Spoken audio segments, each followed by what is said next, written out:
Olá, queridos amigos, queridas amigas, que o Senhor vos abençoe, que o Senhor Deus vos guarde, que a face do Senhor Jesus possa resplandecer em cada um de vocês, dando-lhes o devido entendimento, sabedoria, e que todos tenham um belo dia.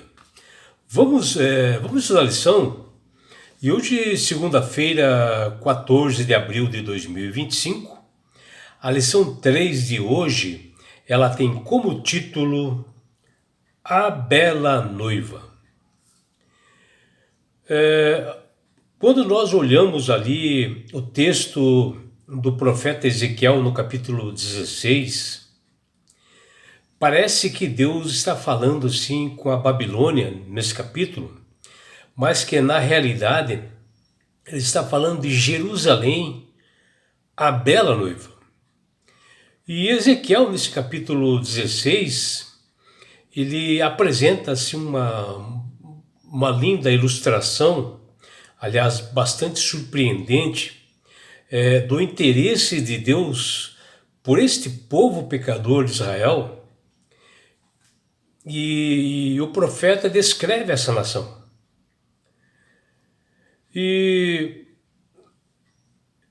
E Deus, através da mente do profeta Ezequiel,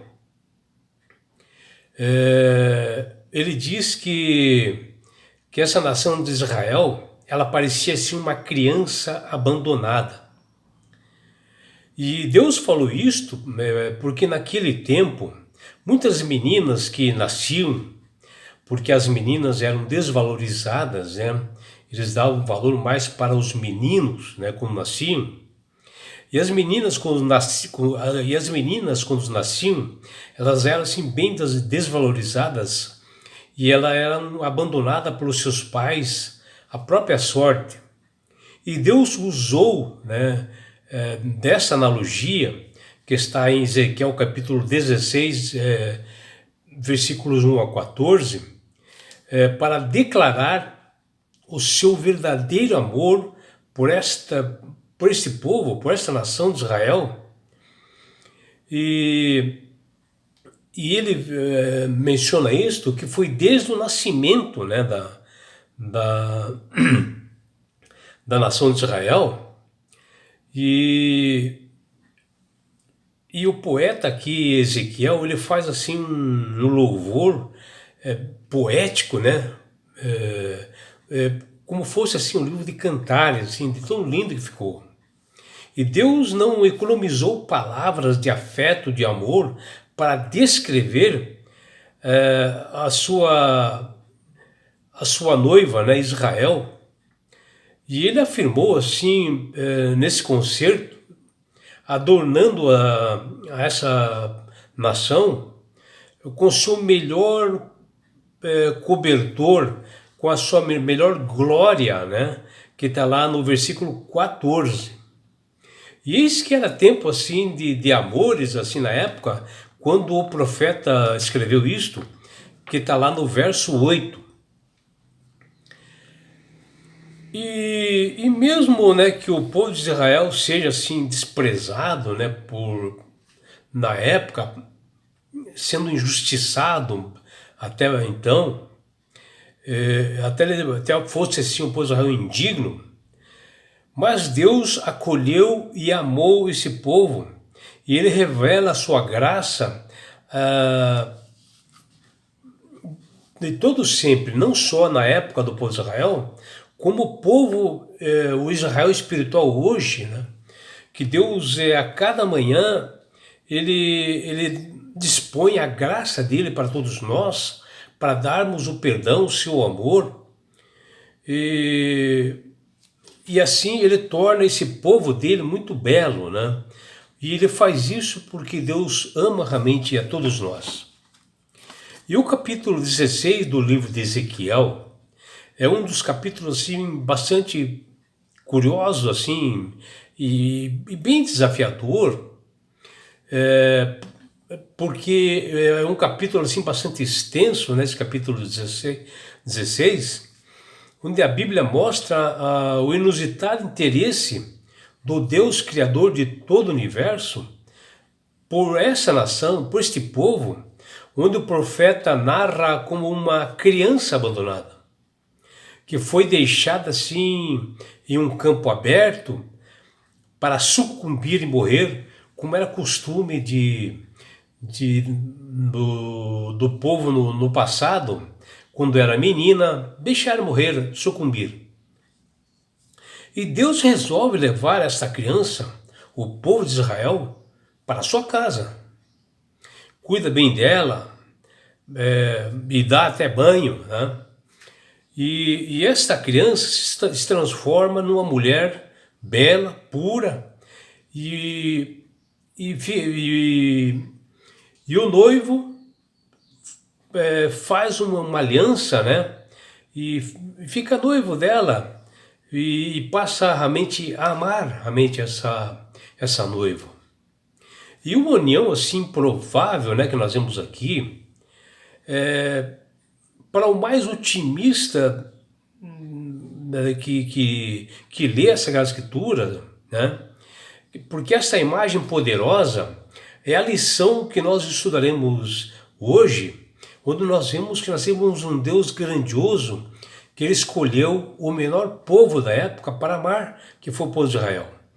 E conforme esse livro de Ezequiel 16, ou quando assim nós vamos lendo, e pelos significados colocados pelo profeta Ezequiel, aqui nas Sagradas Escrituras, assim como ele coloca assim, como uma mulher pura, né? Uma mulher noiva, uma mulher bem casada, né? E que significa esse povo de Deus, né? O povo de Israel, do mesmo jeito que aparece assim uma mulher digna, né?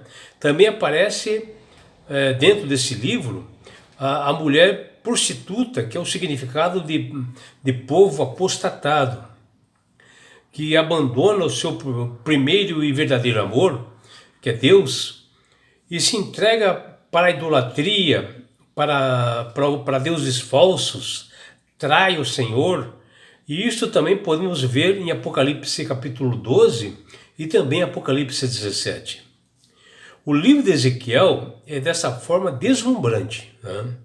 E que chama a nossa atenção quando nós vamos assim discorrendo nos assuntos. E ele é cheio de significados, assim, cheio de metáforas, cheio de figuras, e o profeta pinta grandes quadros, né, para resumir essa história do povo de Israel e a situação dramática que resultou em um tipo de relacionamento desleixado, e eles tinham tido como o seu Senhor. E esse capítulo 16 apresenta um desses quadros assim, históricos, através do simbolismo do casamento, a dificuldade de interação da noiva com o noivo, e assim, para poder entender e ter realmente um relacionamento fiel. Mas Deus disse à noiva de Israel que, sob os seus cuidados, esta nação se tornaria uma bela noiva, muito bonita, que diz lá em Ezequiel capítulo 16, versículo 13. E isso é como você casar com a mulher que os outros dizem que ela é feia, né? Mas com o tempo você vai investindo, né, nessa mulher, faz lá uma harmonização, ela começa a fazer academia, treinamentos, né? Recebe uma educação também através do noivo, uma alimentação boa e se torna bonita. Quando Deus encontrou o povo de Israel, foi mais ou menos assim, né? E nenhum dos povos vizinhos achavam assim uma mulher ou uma igreja atraente na época. E até no início, essa igreja ela era rejeitada, deixada de lado e até para morrer. Porém, na medida que ia crescendo e recebendo o alimento sólido, espiritual, dado pelo noivo, que expressava assim, uma atenção especial, ficou cada vez mais atraente esse povo, essa nação. Ela começou a ficar assim bonita, né? Até que se tornou o centro das atrações do mundo na época, nos governos do rei Davi e de Salomão, que foram os reis de Israel na época, onde outras nações procuravam saber o porquê dessa transformação desse pequeno povo de Israel, desse sucesso de Israel logo na sequência. E tendo conhecimento assim dos milagres que eram realizados dentro do povo de Israel no passado, a rainha de Sabá não poderia perder a oportunidade e foi até lá, Israel, Jerusalém, para ver com seus olhos um milagre. E finalmente poderia tirar a prova de tudo o que havia ouvido, né, de Israel, desde a sua infância, a sua história, e que era realmente verdadeiro. Essa rainha de Sabá observou que tudo que falaram para ela era verdadeiro. E com perguntas assim bastante difíceis e questionamentos assim que nem os maiores sábios poderiam fazer, a rainha de Sabá conseguiu responder e compareceu perante o rei Salomão, que ele expôs tudo quanto ele havia feito com o povo de Israel, a situação que estava o povo de Israel, e trazia na sua mente, ali que está lá em 1 Reis capítulo 10, versículo 2.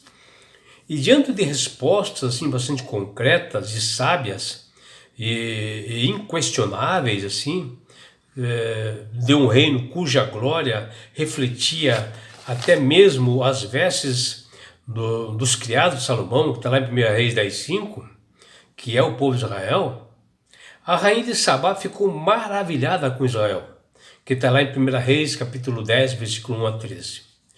No entanto, esta beleza especial de Israel era um presente dado por Deus a esta nação especial e bonita.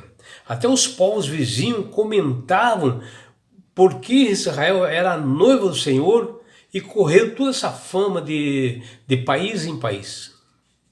E Deus disse: por causa da minha glória é que eu puser em ti o sucesso. Está lá em Ezequiel 16:14. Deus fez Israel prosperar e ela se tornou bonita, não devido a alguma coisa que ela fez, mas sim porque Deus fez e via que esta nação era a menor nação do mundo na época e transformou, derramou todo o seu favor e bênção sobre ela, e ela tornou-se bonita e grandiosa.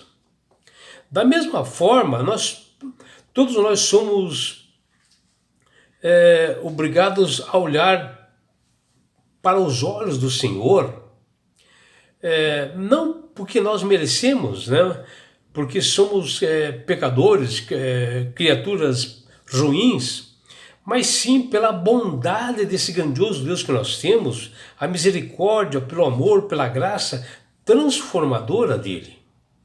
O que nós devemos saber é que precisamos adquirir todos os dias as preciosas vestes da justiça de Cristo, para que a nossa vida seja transformada, aqui diz lá em Apocalipse 3,18, a fim de que naquele grande dia, o grande encontro com o nosso Salvador na sua segunda vinda, a nossa nudez esteja coberta e nele sejamos feitos justiça de Deus, que fala em 2 Coríntios 5:21.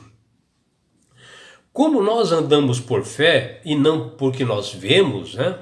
Que está lá em 2 Coríntios 5:7, saber que a nossa esperança não está nesse mundo, e sim nas coisas que estão nas mansões celestiais no alto, onde Cristo vive, que fala Colossenses 3:1, é que nós devemos nos agarrar a isto, né? Edificar a nossa casa em coisas celestiais, coisas que realmente nos levam à salvação. Porém, como uma mulher bonita, cujo coração não pertence ao seu marido, Jerusalém se exaltou-se a si mesmo como um objeto de cobiça, que está lá em Ezequiel capítulo 16, versículo 15. e foi realmente a derrocada de Jerusalém. A sua fama, em vez de causar-lhe profunda gratidão por aquele que o amou primeiro, um amor verdadeiro que é Jesus, tomou-se uma arrogância e um orgulho e permitiu que o mesmo sentimento que despertou uma rebelião no céu através de Lúcifer fosse aflorado no coração deles, né? E mediante a sua formosura, multiplicou-se a sua prostituição com outros deuses, né? Que está lá em Ezequiel 16, 26, se oferecendo realmente com uma prostituta, idolatrando e fazendo realmente a vontade de outros ídolos. E é por isso, meu amigo, minha amiga, que Deus tem falado com todas as pessoas através do poder do Espírito Santo, para que todos aceitem a Jesus como Salvador e Senhor da sua vida. E a partir do momento que você aceita Jesus como Salvador da sua vida, obedecendo seus estatutos e mandamentos, você passa a ser uma pessoa sábia, uma pessoa de entendimento e que sabe manusear bem as Sagradas Escrituras. E com isto, quando você aceita Jesus sinceramente, você ganhará de presente a salvação dada por Deus. E com isto, na grande volta de Jesus a este mundo, Jesus, ele levará você, seus filhos, sua família e todos nós, sabe onde? Para as mansões celestiais. Um lugar, meu amigo, minha amiga, de onde lá não haverá mais morte, mais dores, mais aflições, não haverá mais perseguições. Você estará no céu. Você terá a oportunidade de participar da grande bodas do Cordeiro de Jesus e terá uma grande oportunidade, meu amigo, minha amiga, de estar assim, ó, face a face com Jesus. Já imaginou? E sabe por que Deus quer fazer isto com você, meu amigo? Com você, minha amiga, porque Jesus te ama. Abraços do seu amigo João Carlos Amorim.